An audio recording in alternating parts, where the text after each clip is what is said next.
이래 됐는데 그러면 한 번 안 받았다고 해서 동시행항변권이 사라졌기 때문에 언제나 선행해야 된다 이렇게 만들어버리면 이거는 자기한테 고유가 실도 없는 상태에서 수령지체에 빠졌는데도 불구하고 이거 동시행항변권을 강력한 권리를 잃게 되는 문제가 생기기 때문에 한 번 안 받은 것만으로는 이거는 동시행항변권이 소멸돼서는 안 된다는 그런 취지로 이해하시면 됩니다.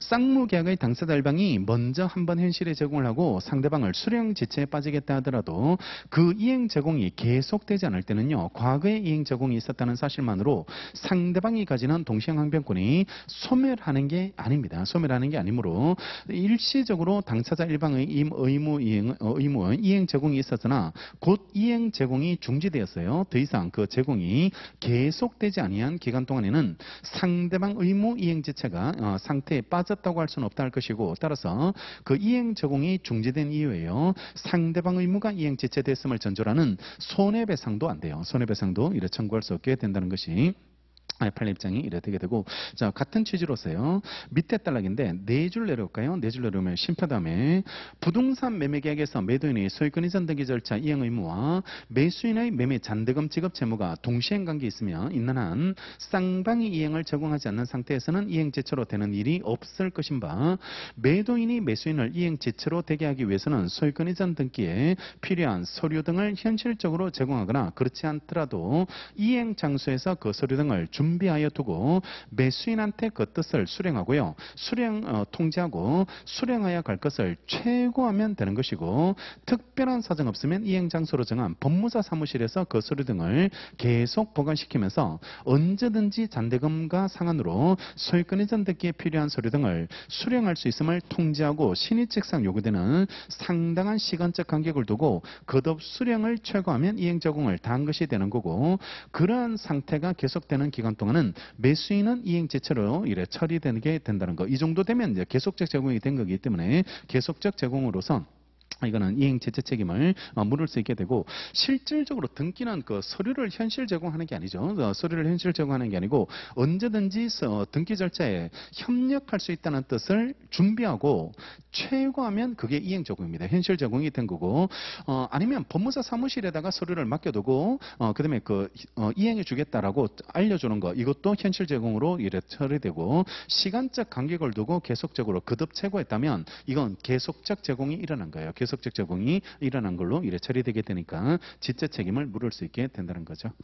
중요한 판례로 잘 보시고 등기와 관련돼서 현실 제공하는 방법 이것도 기억하시고 등기와 관련된 등기 이전 채무의 현실 제공 그와 관련된 판례도 이렇게 같이 들어가 있으니까 논점을 이렇게 같이 기억하시면 되겠습니다. 자, 그다음에 3번 효과인데요. 첫 번째 이행 거절 권능 지체 책임이 면제되는데요.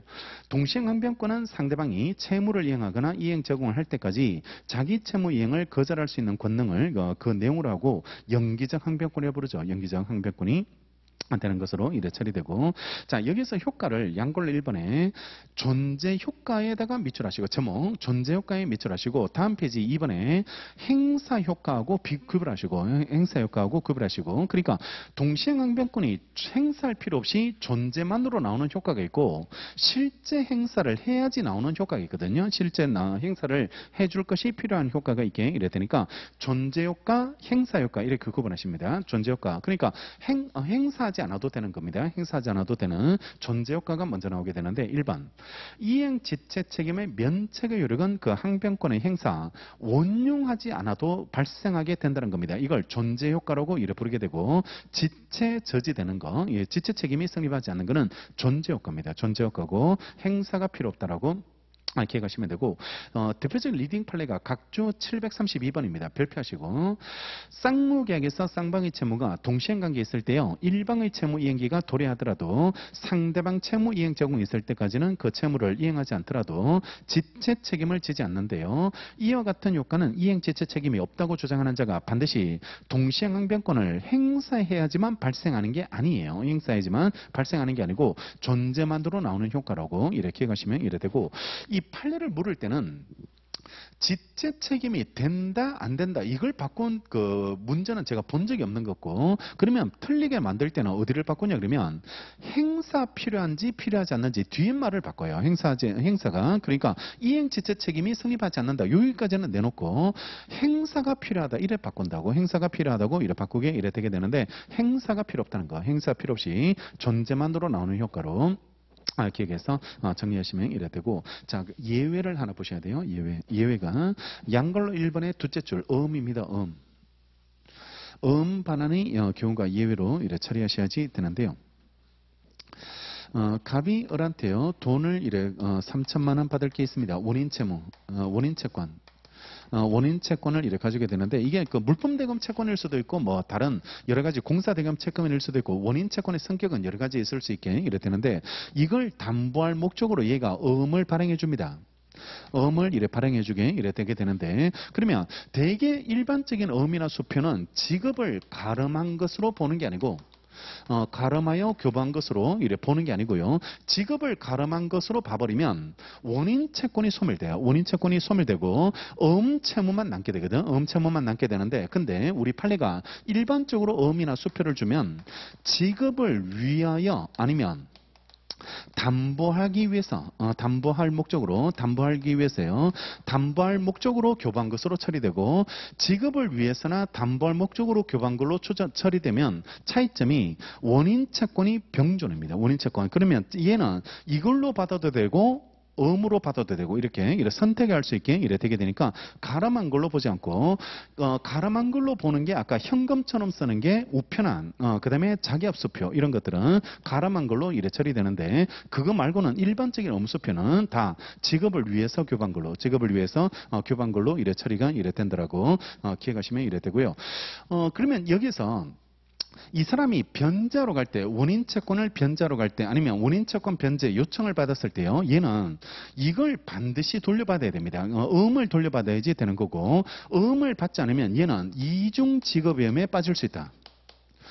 이중 지급 위험에 이래 빠질 수 있게 되는데, 원인 채권을 변제받았는데도 음을 찾아오지 않으면, 음을 팔아버리면 음을 가지고 있는 사람한테 또 갚아야 되는 문제가 생기거든요. 또 갚아야 되는 문제가 생기니까, 이걸 방지하기 위해서, 이중 지급 위험에 빠지는 걸 방지하기 위해서 을한테 동시행 항변권을 인정해 줍니다. 동시행 항변권.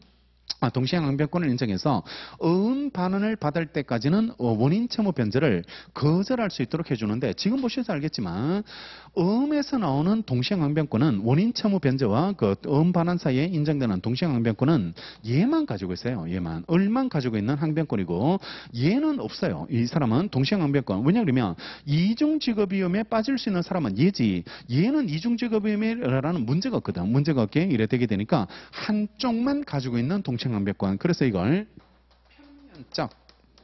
편면적 동시행 항변권이다. 이래 부르게 이래 되게 되는데요. 을한테만 인정되는 동시행 항변권이에요. 따라서 을한테만 인정되는 동시행 항변권에는 지체 책임 저지효가 없는 겁니다. 지체 책임 저지효가 없어가지고 원인 채권의 변제기가 도래하면요. 원인 채권의 변제기가 도래하면 그 다음 날부터 안 갚으면 지체에 빠져버립니다. 지체에 빠지게 이래 된다는 게 판례 입장이 이래 되는 거고, 실제 이 사람이 행사를 해서 거절을 하면은 동시행 항변권에 의해서 지체가 성립하지 않겠지만, 만약에 변제도 하지 않고 가만히 있어버리면, 동시행 항변권을 기초해서 가만히 있어버리면 일반적인 쌍무계에서 나오는 지체 저지효는 여기는 없어요. 여기는 없고 그냥 이중 지급위험에 빠지는 걸 방지하기 위해서 인정되는 동시행이기 때문에 지체 책임 자체는 부정되지는 않게 되고, 이 그림이 똑같아요. 이중 지급위험에 빠질 위험이 있어서 이 사람한테 일정한 거절 권능을 준다 할지라도, 거절 권능을 준다 할지라도 지체 책임에서는 벗어날 수 없기 때문에 얘가 할 수 있는 방법은 똑같아요. 공탁을 통해서 벗어날 수 있게 되고, 공탁하지 않으면 이거는 무조건 지체가 이래 된다는 게 판례 입장이 되는 거죠. 둘째 줄 보시면 원인 채무와 음수표 채무가요 병존할 때는 항변권 행사 원용해야지 면책의 효력이 발생하고, 즉 이때요 채무자는 채권자가 음수표를 반환하지 않는 것을 이유로 동시행 항변권을 행사하여 그 지급을 거절할 때만 이행 지체 책임을 면할 수 있고, 원인 채무 이행기가 도가면요 원칙적으로 지체 책임을 부담하게 됩니다. 지체 책임을 이래 부담하게 이래 되게 되니까 지체 책임에서 벗어날 수는 없게 이래 된다는 게 판례 입장이 이래 되게 되는 거죠. 그 각주 733번도 밑줄 할까요?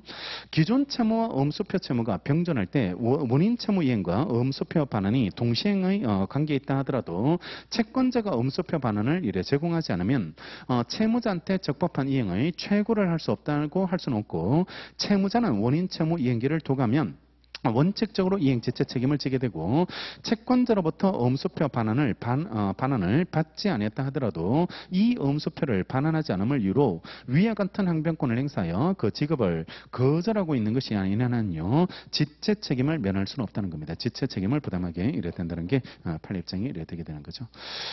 됐고, 그다음에 넘어가셔서 2번 항변권 행사효과, 행사가 실제 필요한 경우가 나오게 되는데요.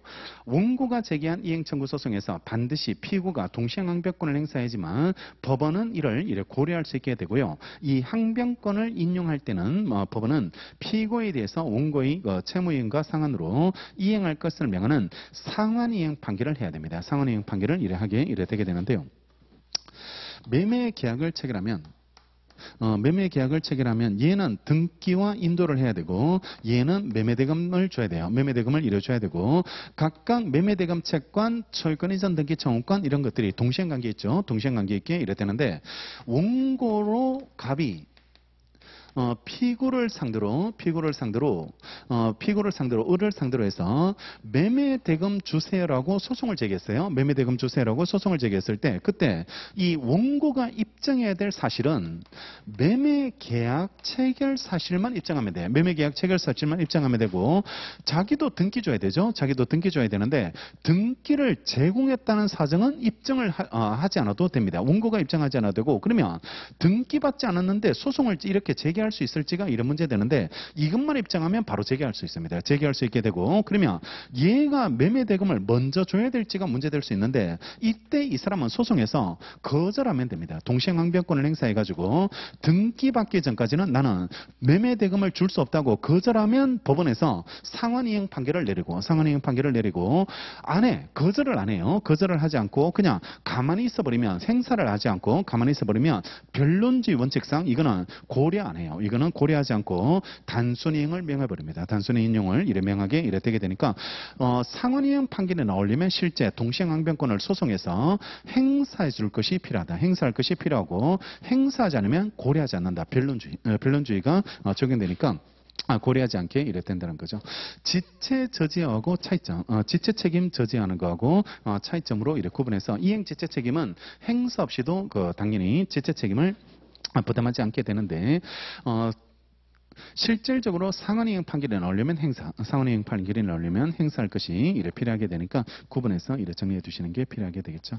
그 다음에 나반 상계금지로 가겠습니다. 상계금지로 가서 이래 정리해드리면, 동시행항변권이 부착되어 있는 채권을 자동채권, 점 찍으세요. 자동채권을 하는 상계는 일방의 의사표시에 따라서 상대방의 항변권 행사 기회를 박탈하는 결과가 되기 때문에 성질상 허용될 수 없다는 게 판례. 성질상 허용이 이래 되지 않겠다는 게 판례 입장이 됩니다. 자, 조금 어려운 거 해야 돼요.